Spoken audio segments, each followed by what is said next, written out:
Hey guys, what's up? Brad Montoy Sherman here. Kumusta kayo lahat guys? Hope everyone is doing great. So for this video guys, magte-testing lang ako ng isang WE Glock 17 Gen 5 French Army. Okay?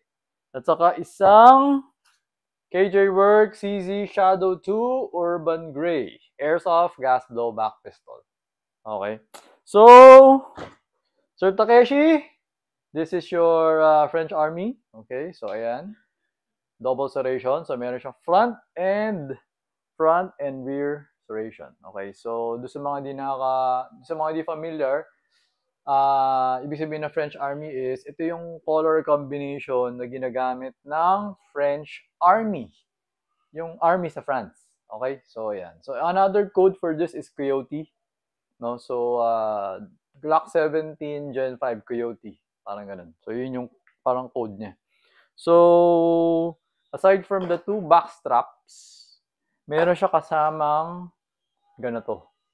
Yung nilalagay dito sa ilalim, dito sa butas. Okay? Dito sa mga hindi familiar sa mga Glock, ito, wala talaga siyang, butas talaga yan, no? Butas talaga yan, wala talaga na dyan.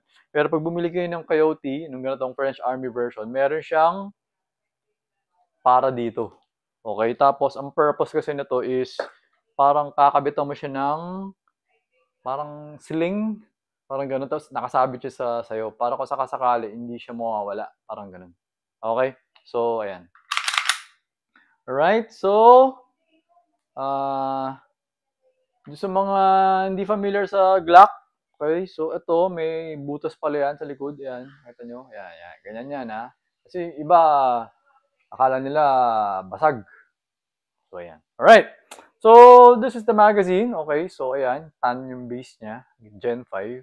Niligyan ko na siya ng 2, 4, 6, 7. Alright. 7 rounds. 7 rounds. 7 na BB. Okay. So, to. Test par natin. Testingin ko. Teka lang yung sticker. Medyo na ano. Alright. Always remember to keep your trigger finger out. Make sure that the muzzle is always pointed at a safe direction. Okay? So, anong ba dyan? Ito.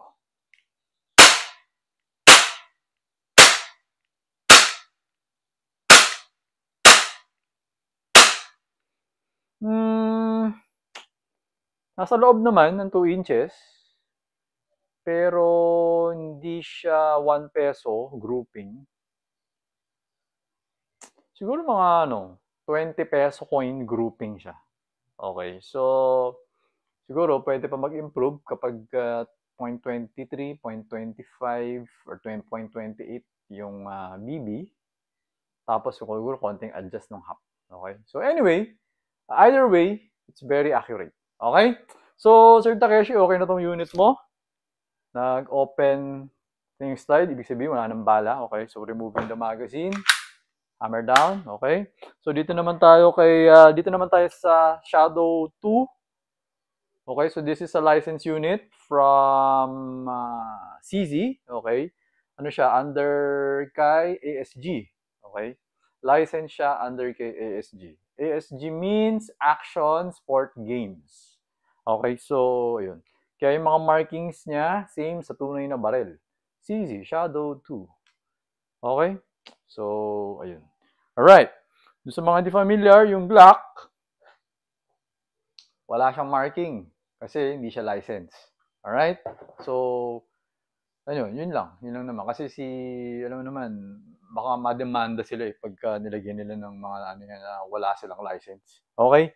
So, sa China, yung mga imitation, yung mga China, wala silang pakialam eh. So, hindi ko alam bakit eh. Pero yun, sa mga China unit, may mga marking. Okay? So, ayun. Alright?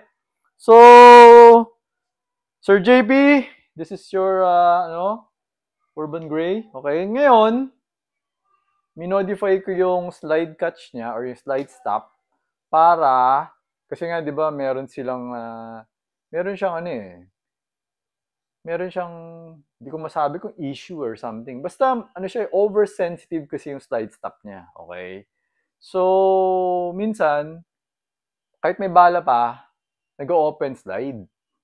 So, ngayon, ginagawa ko, minomodify ko yung slide stop. Alright? Pero kung naka-follow kayo sa akin, recently, meron tayong naging issue with a certain customer na hindi daw nag-open slide kahit na wala ng bala. Okay? So, pwede nyo siguro, pwede kayo umatras ng ewan ko ilang videos yun. Okay?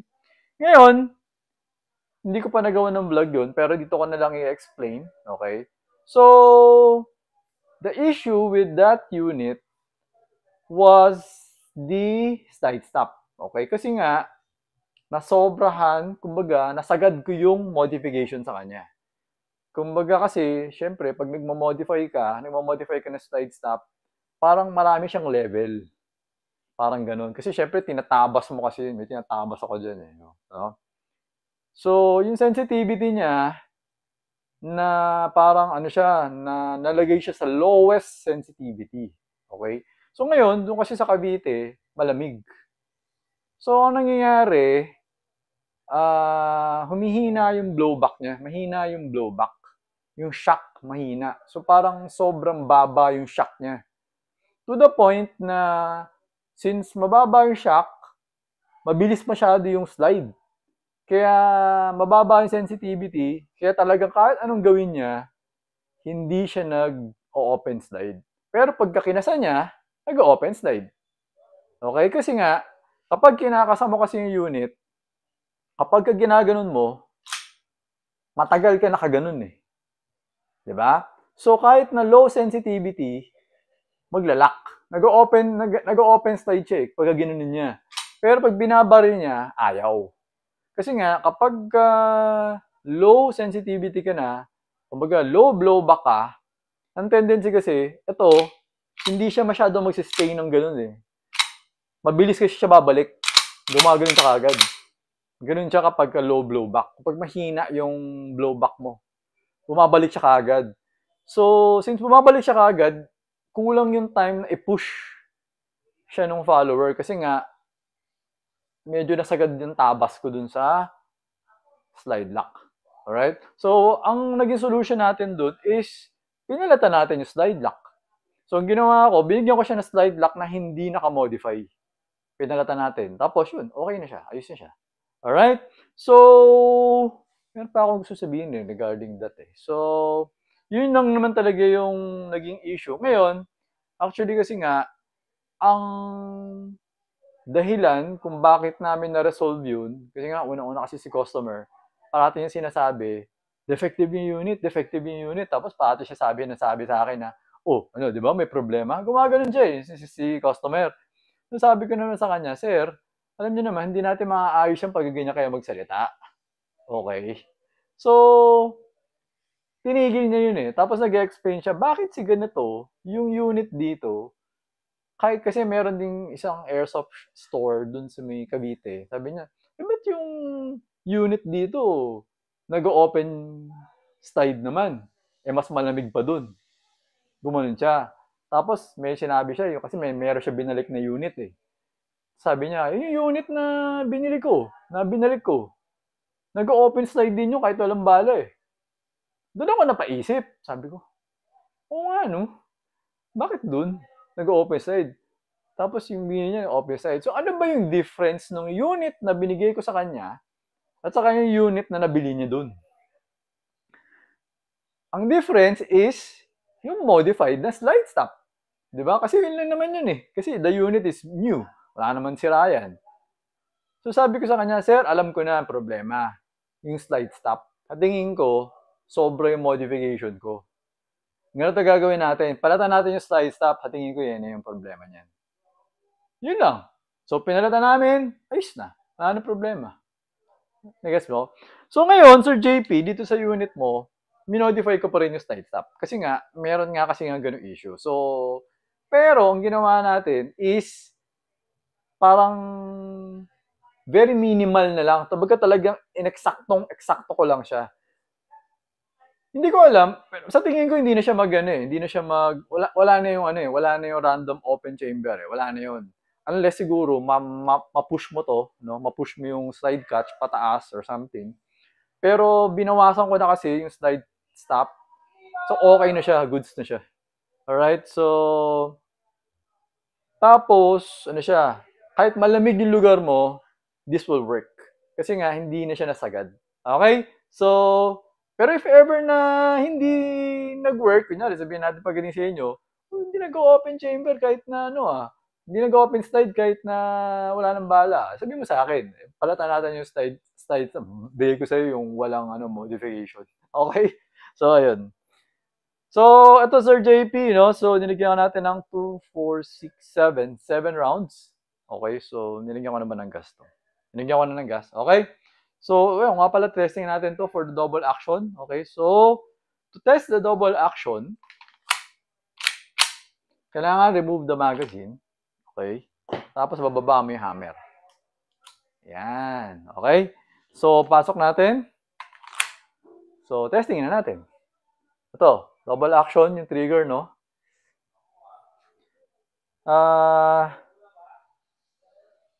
Ano ba yun? Masakit siya dito sa akin. Alright. Actually, okay naman ng shadow, pero hindi siya bagay sa akin. Sa ngayon, hindi na siya bagay. Kasi yung nag-basketball kasi ako, nakakurbo ko dito. Tapos parang lumaki yung dito ko eh. Ano. So, tumatama tong beaver tail dito. Kaya masakit siya. Kaya, sorry, hindi na ako pwede mag-shadow. Okay, so, ito, testingin natin. Double action. Ayan, nakita nyo, umatras yung hammer. Okay. Medyo mababa yung tama. Aray, sakit sa kamay. Hindi siya bagay sa akin. Mababa yung hits ko. Bakit mababa yung hits ko? Teka lang. Lipat ko dun sa target.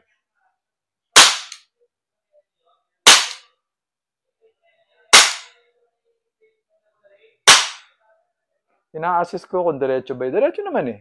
Pero mababa siya. So,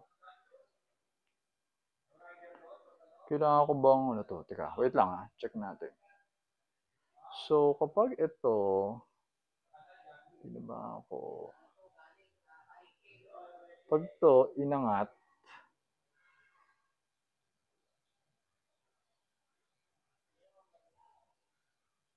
kailangan itaas yung kailangan itaas yung,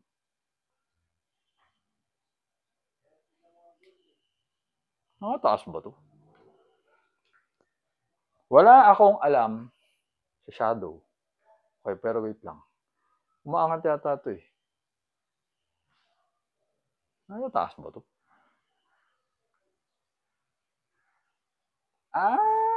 Okay. Adjustable pala yung sight niya. Rear sight, okay. So, inangat ko na. Testingin natin ulit. Okay. Kaya pala mababa. Ay, may bala pa pala. Ito ko lang. May bala pa. So, kailangan ko pang bawasan. May bala pa eh. Nag-open chamber. Ay, nag-open yung slide.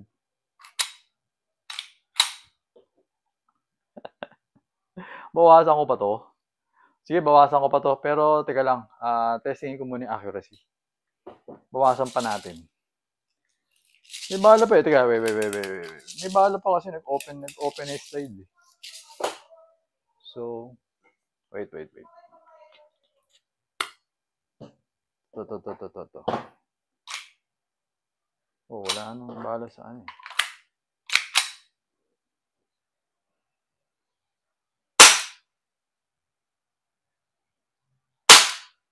Okay, tama. So, adjustable pala to.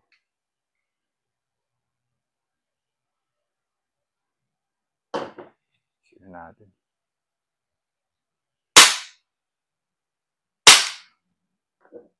Gano'n ba ito kataas? Para umangat ang BB, kailangan angat ang rear sight. Kaso nga lang, baka masobrahan to kapag malayo na yung target, no? Kasi malapit yung target ko, 2.5 lang ito eh. 2.5 meters na.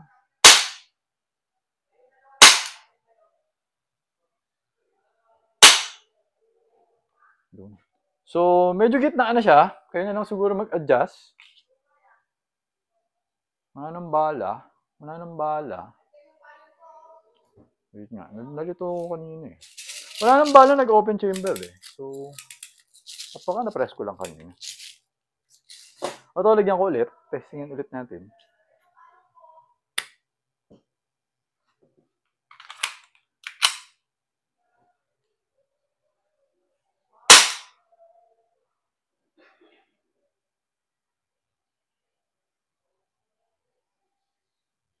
Pati yung left right yata ano to, no? Horizontal, no? Na-adjust. Tama ba ako?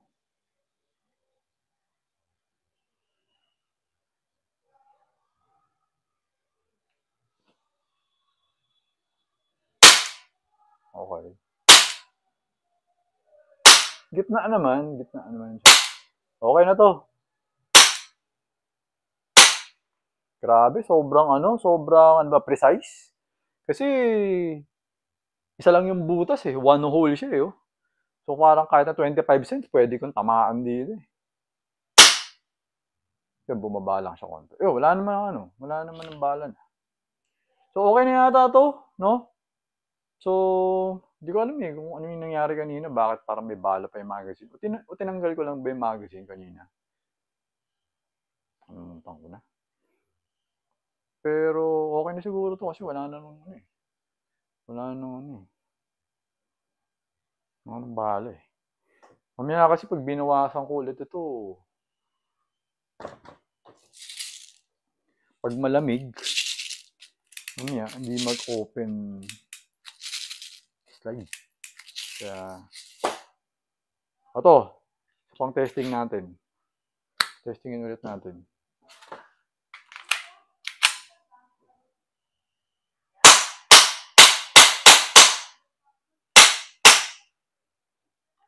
Wala na, ang bala.